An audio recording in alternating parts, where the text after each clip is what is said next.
Assalamualaikum warahmatullahi wabarakatuh.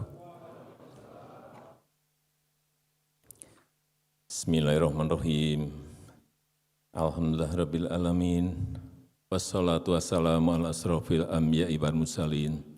Sayyidina wa habibina wa syafi'ina wa maulana Muhammadin wa ala alihi wa ashabihi ajma'in amma ba'du. Yang saya hormati Menteri Agama Republik Indonesia, yang saya hormati Ketua dan Wakil Ketua Umum MUI, beserta seluruh pimpinan dan jajaran pengurus MUI,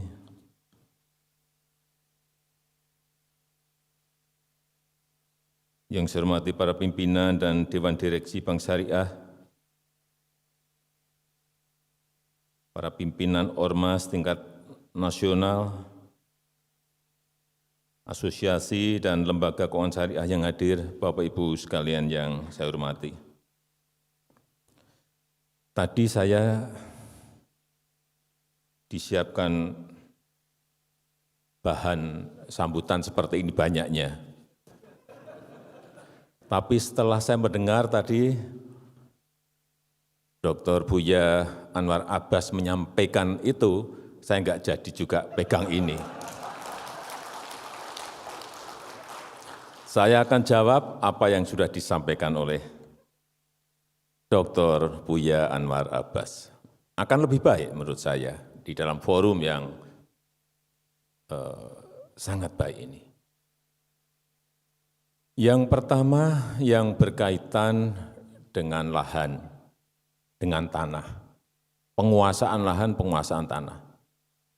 Apa yang disampaikan oleh Buya betul, tapi bukan saya yang membagi.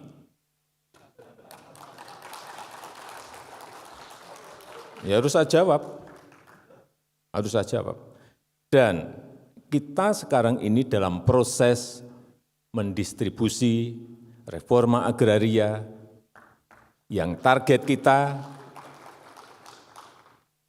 sudah mencapai 4,3 juta hektar dari target 12 juta yang ingin kita bagi. Dan saat ini kita sudah memiliki bank tanah. Akan kita lihat HGU, HGB yang diterlantarkan semuanya, mungkin insya Allah bulan ini sudah saya mulai atau mungkin bulan depan akan saya mulai untuk saya cabut satu persatu yang ditelantarkan karena banyak sekali.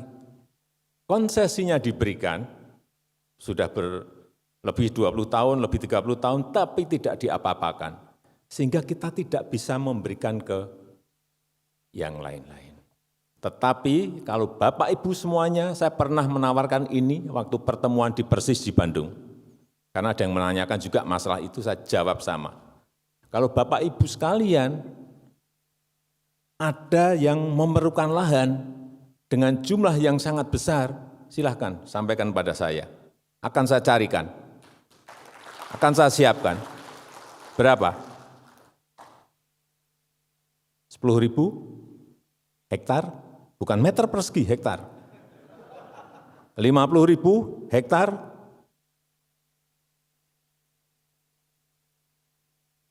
tapi dengan sebuah hitung-hitungan proposal juga yang visible. Artinya ada visibility study yang jelas. Akan digunakan apa barang itu, lahan itu. Akan saya berikan, saya akan berusaha untuk memberikan itu, insya Allah. Karena saya juga punya bahan banyak, stok, tapi enggak saya buka kemana-mana. Kalau Bapak Ibu sekalian ada yang memiliki, silahkan datang ke saya diantar oleh Buya Anwar Abbas.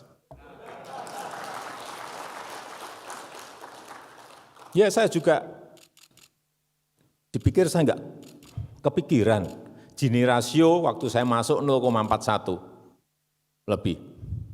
Kepikiran Bapak Ibu sekalian. Gap seperti itu kepikiran. Jangan dipikir saya nggak kepikiran. Karena saya merasakan, jadi orang susah, saya merasakan betul.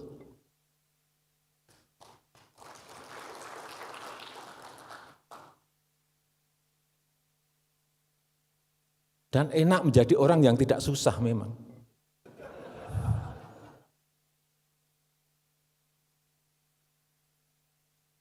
Silakan. Untuk apa? Tapi jangan menunjuk, Pak saya yang di Kalimantan saja. Jangan. Saya yang memutuskan, oh Bapak butuh 10.000 ya, saya berikan ada ini di Sumatera. Oh 50.000 saya ada ini di Kalimantan, silahkan. Dengan sebuah visibility yang hitung-hitungan dan kalkulasinya jelas. Jangan sampai kita berikan, tahu-tahu diambil juga yang itu lagi. Dibeli yang itu lagi. Untuk apa saya memberikan konsesi kalau untuk itu? Dan itu kejadian sudah berpuluh-puluh kali seperti itu terus.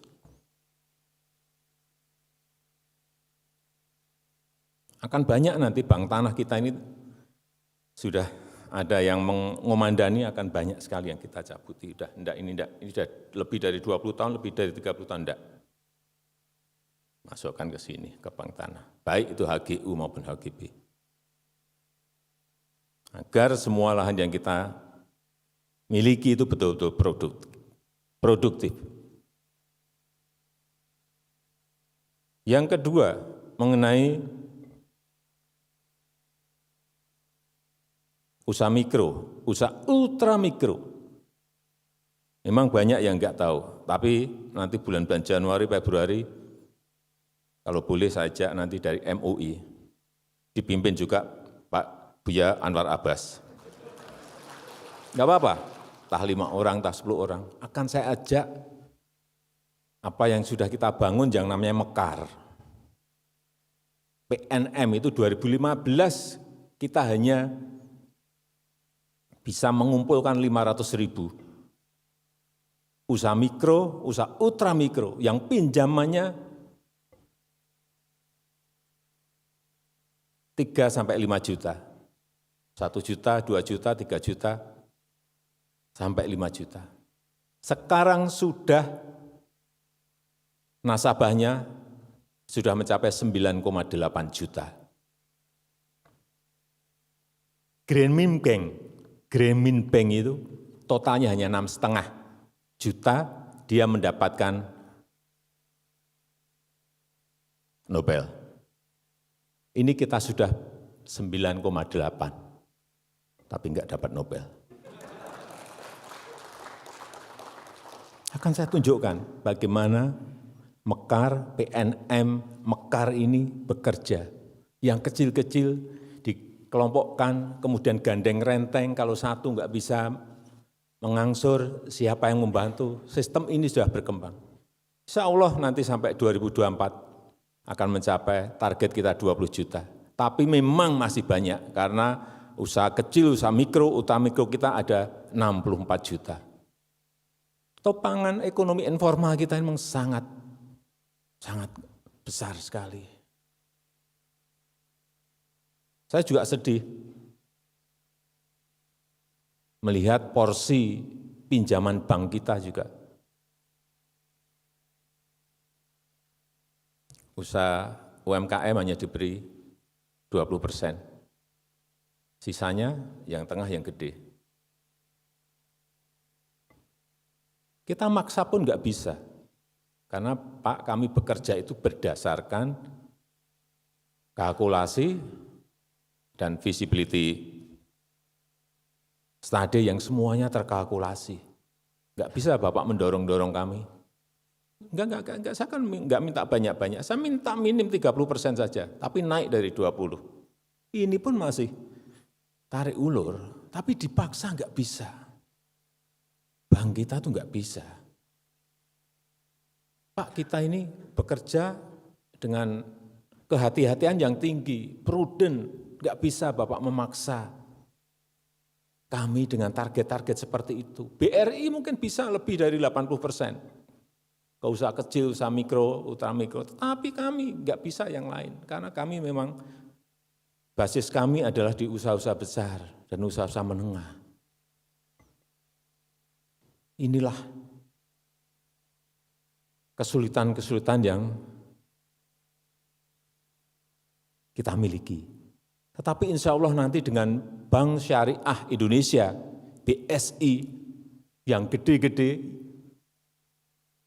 yang dari kecil menjadi tengah, menjadi gede, itu bisa dilayani oleh BSI. Karena sekarang sudah masuk ke bank 8 besar dengan kekuatan kapital yang lebih kuat. Dan kita harapkan nanti baik itu berkaitan dengan industri halal, berkaitan dengan pariwisata halal, yang berkaitan dengan produk-produk halal, yang kalau kita lihat pangsanya sangat besar sekali, ini bisa dilayani oleh sebuah bank yang juga gede. Kalau dulu kan hanya melayani yang kecil-kecil. Ini yang kecil dilayani seberapa banyak pun, yang gede juga bisa dilayani oleh Bank Syariah Indonesia BSI.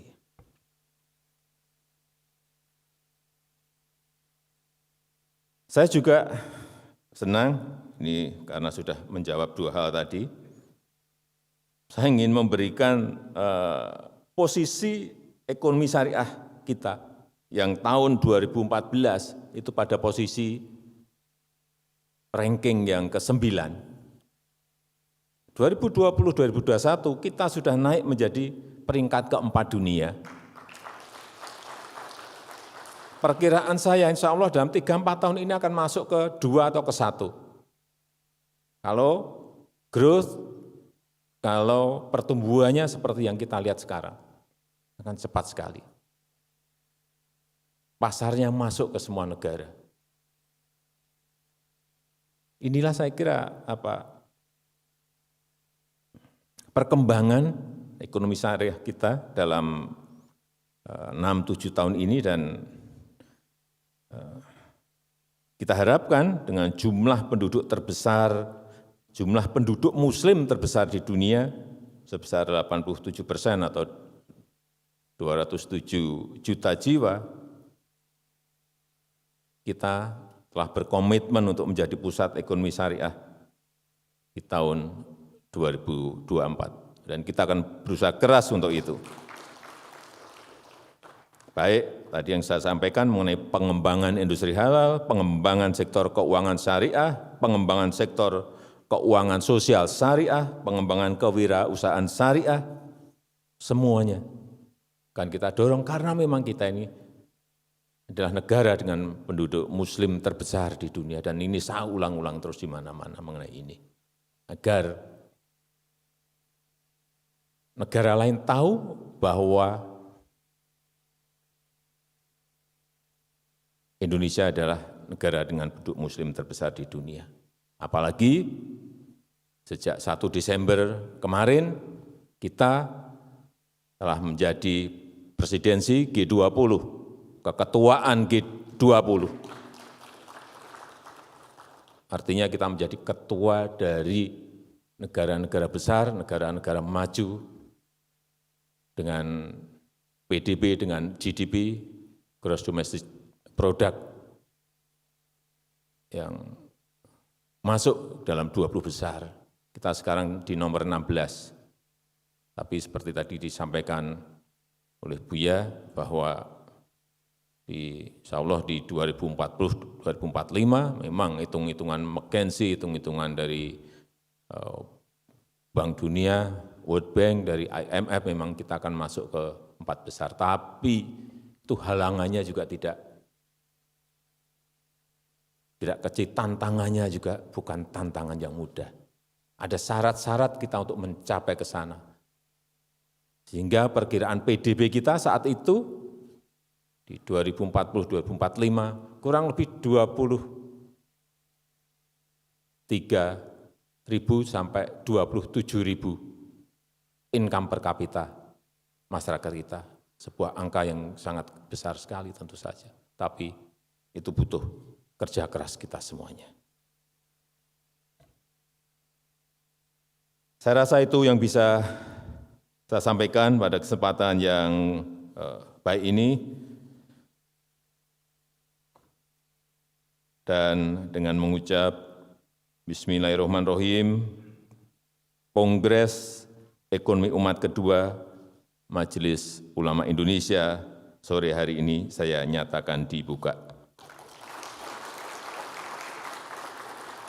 Wassalamualaikum warahmatullahi wabarakatuh.